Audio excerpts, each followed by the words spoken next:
Imam Rabbani, a prominent advocate of Islamic orthodoxy in the 16th century, and Al-Ghazali, the renowned theologian and philosopher of Sufism and Islamic spirituality from the 11th century, come together in an imaginative simulation to engage in profound debates. Our journey spans an iconic city, Baghdad, where Islamic philosophy and mysticism thrived. In these dialogues, Imam Rabbani and Al-Ghazali clash over two fundamental questions: the role of Sufi practices in worship and the legitimacy of Sema, spiritual music and dance, as a path to God. Drawing on Maktubati Imami Rabbani and Ihya Ulumuddin by Al-Ghazali, we delve into the intellectual rift between strict adherence to Islamic law and a more mystical, experiential approach to faith. Step into Attic, where pages open the door to living adventures. My primary concern remains the preservation of the purity of our faith. The practices of the Prophet and his companions are the model for us, and Sema, as it is practiced with music and dance, deviates from this model. We must be wary of practices not explicitly mentioned or condoned by the Quran and Sunnah. Worship is not about inducing ecstatic states or emotional highs. It is about obedience, remembrance, and submission to the will of Allah. Allowing innovation risks corrupting the very foundation of our religion. Sema, with its emphasis on emotional expression and sensory experience, can easily lead to self-indulgence and distraction from our true purpose.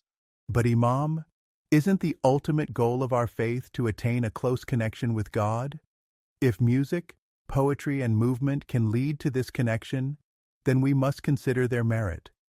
The heart is the locus of faith, and if Sema is approached with a pure heart, seeking only God's pleasure, then it becomes a vehicle for spiritual growth, a way to deepen our love and devotion. We should not be so rigid that we reject all forms of expression that are not explicitly mentioned. If the intention is right, then the result can be good. Many paths can lead to God, and we must seek the best ones for our individual hearts and communities. Such reasoning is dangerous, Ghazali. You are relying on subjective emotions and feelings which can easily deceive us. We must rely on the objective, unchangeable truth of the Quran and Sunnah. The path to God requires discipline, self-control, and detachment from worldly desires. Sema can feed our egos. Instead, we must strive for humility and austerity. When we prioritize emotional experience, we risk creating a faith based on fleeting feelings rather than on steadfast belief and obedience to Allah. Tradition should be our guide. But Imam, we are not rejecting the Quran or Sunnah.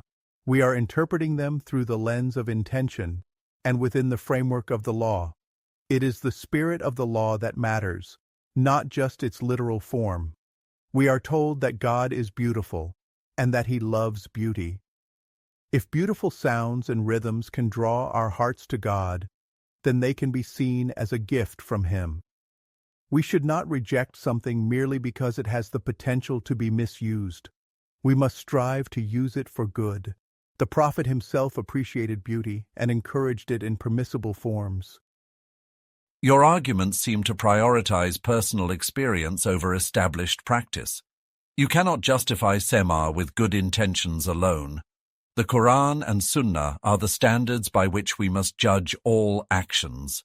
To deviate from this path is to risk falling into error and innovation. It can easily be a distraction or a place where our egos are inflated.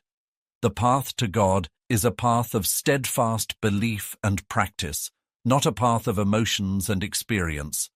We cannot bend the rules to fit our own desires. The Prophet was sent to perfect our character, not to encourage self-indulgence. Our religion is not a cage that limits our experience of God. It is a path that helps us to reach Him, using all our faculties, including our emotions. Sema with music can be a form of dhikr, of remembering God, if it is done with sincerity and intention. Music is a powerful tool. Like any tool, it can be used for harm or good. If our intentions are sincere and we are guided by the principles of our faith, then such practices can help us attain nearness to the divine. To reject it is to reject a gift of God. We should not close our hearts to a potential path to God.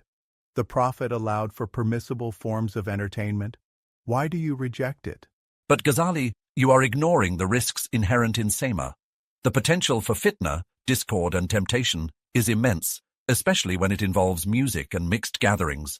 The human heart is easily swayed, and such practices can quickly lead to sin and deviation. While you emphasize intention, actions have consequences, and the potential for harm outweighs any supposed spiritual benefit. There is a danger in confusing religious devotion with emotional experiences. It can lead to the corruption of our faith. We should be wary of practices that resemble the ways of those who are not practicing Muslims, and we must be firm in our adherence to the clear teachings of the Quran and Sunnah. Imam, you are focusing on the potential for misuse rather than the potential for good.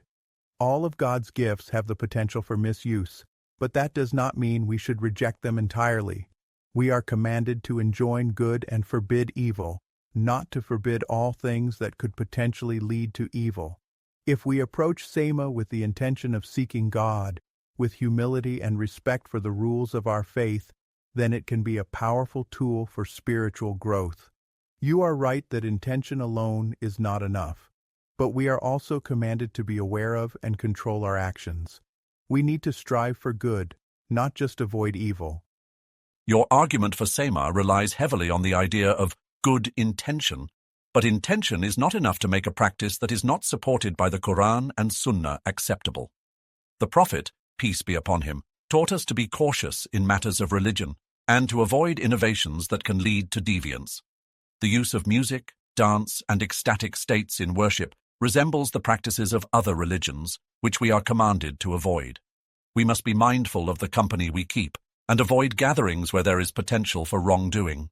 The path to God requires us to follow the teachings of the Prophet, not to create our own ways based on emotion or desire. But, Imam, are we not also taught that God has created beauty in this world and that we are encouraged to appreciate it? Why do you see the appreciation of beauty as inherently leading to wrongdoing? Music, when used with the right intention, can be a powerful reminder of God's majesty. It can bring us to a place of humility and reverence rather than arrogance and distraction.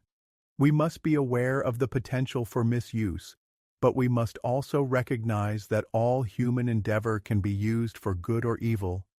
It is not our place to judge the hearts of others, but to support them in their intention to find a path to God.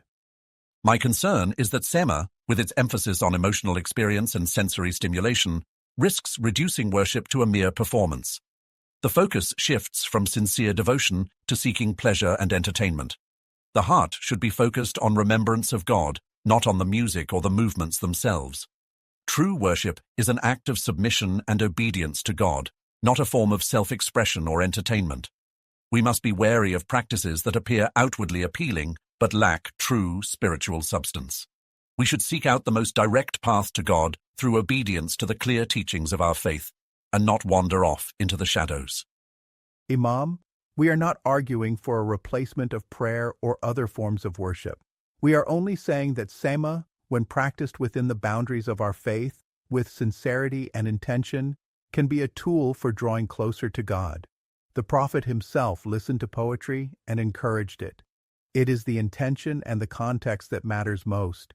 We should be guided by the spirit of our faith, not merely by its letter, and should encourage practices that foster love, devotion, and remembrance of God, while remaining mindful of the rules of our faith. Many things, when taken to extremes, can be harmful, yet it doesn't mean that they are inherently so. We should strive for balance and moderation in all things, and seek a middle path that can lead us closer to God.